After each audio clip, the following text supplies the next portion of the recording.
You're the only human in a room filled with 12 alien species. Some breathe methane. Others communicate through bioluminescence. One species considers deception a form of art. And they're all deciding whether humanity deserves a seat at the galactic table, or extinction. This is the story of Ambassador Sarah Chen, the woman who walked into the most important negotiation in human history completely alone, armed with nothing but her wit, courage, and an understanding of what makes us human. Welcome back to the channel. If you're new here, hit that subscribe button because today's story is absolutely incredible. This is the tale of humanity's first contact with the Galactic Consortium, and how one woman's refusal to back down changed everything. Let's dive in. Chapter 1, The Summons, 1 to 3:30. Host, it started on a Tuesday. Not with dramatic explosions or alien invasions, but with a signal. Earth's deep space monitoring stations picked up a transmission unlike anything we'd ever seen. It wasn't random noise from a pulsar or echoes from a supernova. It was deliberate. Structured. And it was addressed to us. The message was simple, translated into every major Earth language simultaneously: humanity has been observed. The Galactic Consortium requests one representative to appear before the Council of 12. You have 30 days. 30 days. No instructions on how to get there. No explanation of who they were or what they wanted. Just coordinates in deep space and a deadline. The world erupted into chaos. World leaders argued over who should go. Military advisors wanted to send a heavily armed delegation. Scientists insisted on a team of specialists. Religious leaders claimed it should be someone of faith. Everyone had an opinion. But the aliens had been specific: one representative. Enter Ambassador Sarah Chen. She wasn't the obvious choice. At 47, she'd spent 2 decades in the diplomatic corps, specializing in impossible negotiations. She'd brokered peace deals between nations that hated each other for centuries. She'd negotiated hostage releases with terrorist organizations. She'd even mediated corporate disputes worth billions. But aliens? That was something else entirely. Host, Sarah was selected for 3 reasons. First, her track record of success in high-pressure negotiations. Second, her ability to think on her feet when protocols failed. And third, something her psychological profile identified as adaptive empathy, the ability to understand and connect with perspectives radically different from her own. She would need every bit of that skill. When she accepted the role, Sarah said something that would become famous: every negotiation, no matter how alien it seems, comes down to the same thing: understanding what the other side truly wants and finding a path forward that respects everyone's dignity. She had no idea how tested that belief would be. Chapter 2, The Journey, 3:30 to 5:30. Host, 3 weeks later, a ship appeared in orbit. Not a massive mothership from the movies, but something elegant and utterly foreign, a vessel that seemed to fold space around itself, existing in multiple dimensions simultaneously. Sarah said goodbye to her family, not knowing if she'd ever see them again. She carried one small bag containing personal items: a photo of her daughter, a smooth river stone from her childhood home, and a worn copy of Marcus Aurelius's Meditations. That was it. No weapons. No technology beyond a translation device the aliens themselves had provided. The journey took 3 days of faster-than-light travel. Sarah spent the time studying everything humanity knew about potential alien psychology, game theory, and negotiation tactics. But she also meditated, knowing that overthinking could be as dangerous as underpreparing. When the ship finally arrived at the consortium's neutral space station, a structure the size of Earth's moon, Sarah looked out the viewport at something that took her breath away.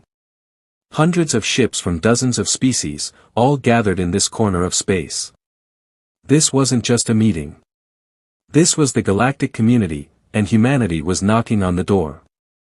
Host, the station's AI, because even their computers were more advanced than anything we'd built, informed her that she had 2 hours to prepare before the council convened. She was given quarters, offered food from her home world that had somehow been perfectly replicated, and provided with briefing materials. That's when Sarah learned the truth: this wasn't a welcome party. This was a trial. Humanity was being evaluated for membership in the consortium, but half the council wanted us rejected. Some thought we were too violent. Others believed we were too primitive. A few saw us as a potential threat. And one species, the Krell, had made it clear they viewed humanity as competition that should be eliminated before we became problematic. Sarah had walked into a room where half the jury wanted us dead. She had 12 hours to change their minds. Chapter 3, The Council of 12, 5:30 to 8:30. Host: the council chamber was breathtaking. 12 platforms arranged in a circle, each customized for its species' environmental needs. One was submerged in liquid ammonia. Another existed in a low-gravity field. A third was shrouded in darkness so complete that Sarah could only sense the presence within by the subsonic vibrations it emitted. And there, in the center, was a single platform for her. Human-sized. Human atmosphere. Completely exposed to the view of all 12 species. Sarah stepped forward, and the examination began. Let me introduce you to the council. The eldest were crystalline beings who'd existed for millions of years.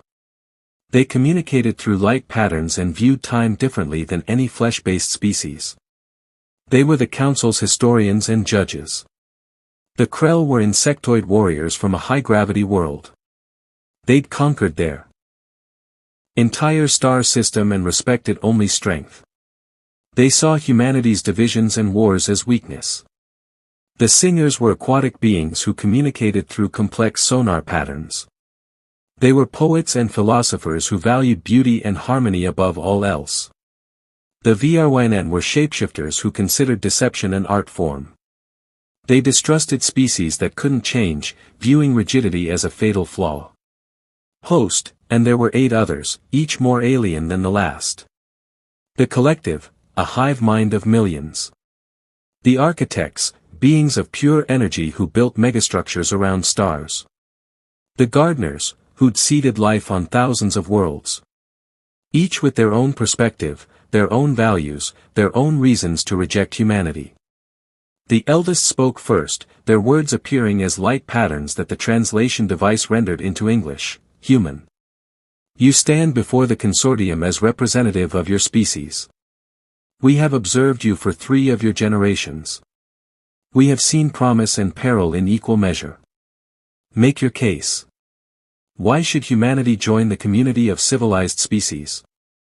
This was it. The moment everything hinged on.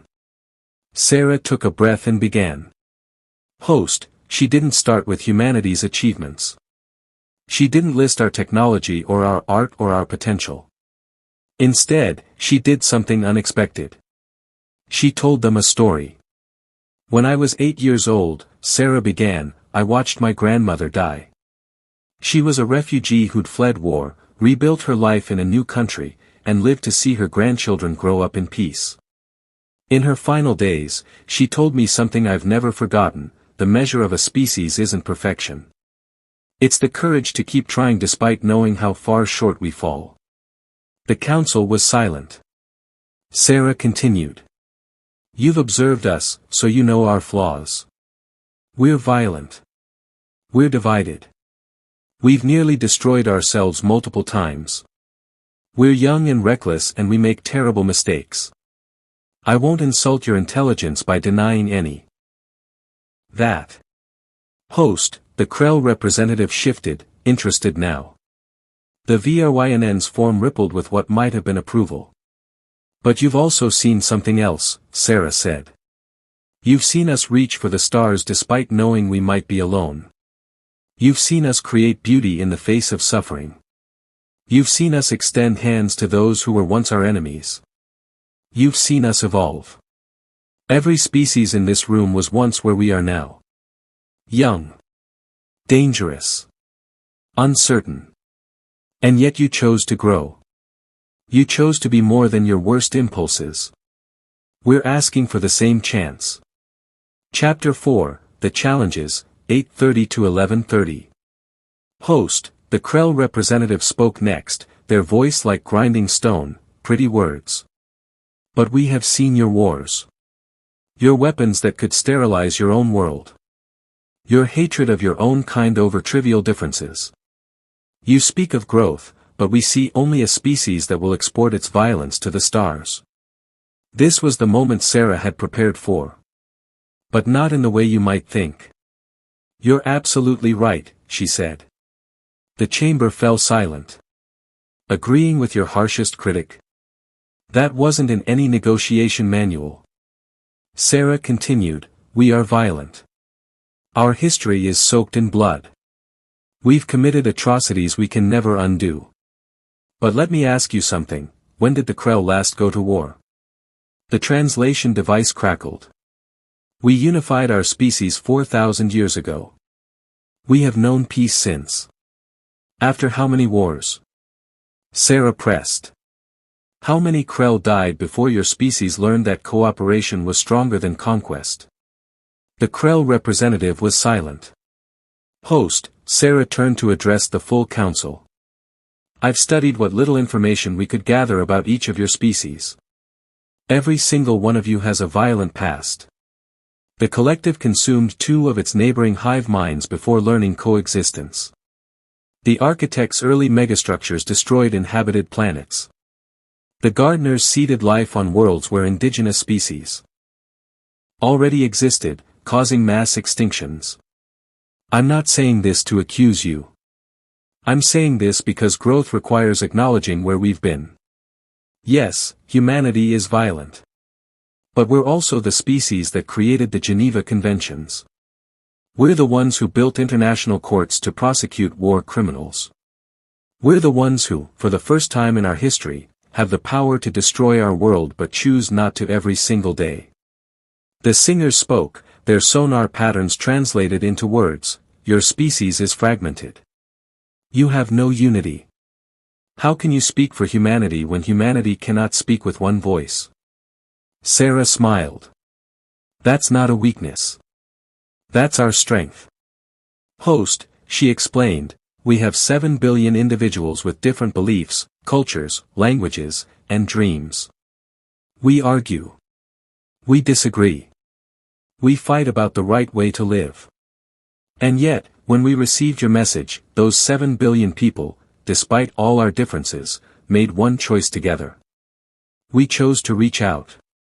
We chose to take the risk of contact. We chose hope over fear. Your species are unified. The collective shares one mind. The eldest exist beyond time. The Krell have perfect martial hierarchy. But humans? We have to choose unity every single day, knowing we could choose division instead. And increasingly, we're choosing unity. The VRN and Shapeshifter spoke for the first time, their voice like wine through reeds. You claim to value truth, yet your species excels at deception. Your history is filled with lies, propaganda, and manipulation. How can we trust a species that lies to itself? Host, this was the trap Sarah had been warned about. The VRN valued deception as an art and would respect a clever lie. But the eldest valued truth above all else. Any answer she gave would alienate one of them. Unless she could thread the needle. You're right that we lie, Sarah said. But here's what makes us unique, we also created philosophy, science, and journalism specifically to combat our own tendency toward self-deception. We built systems to check our own worst impulses.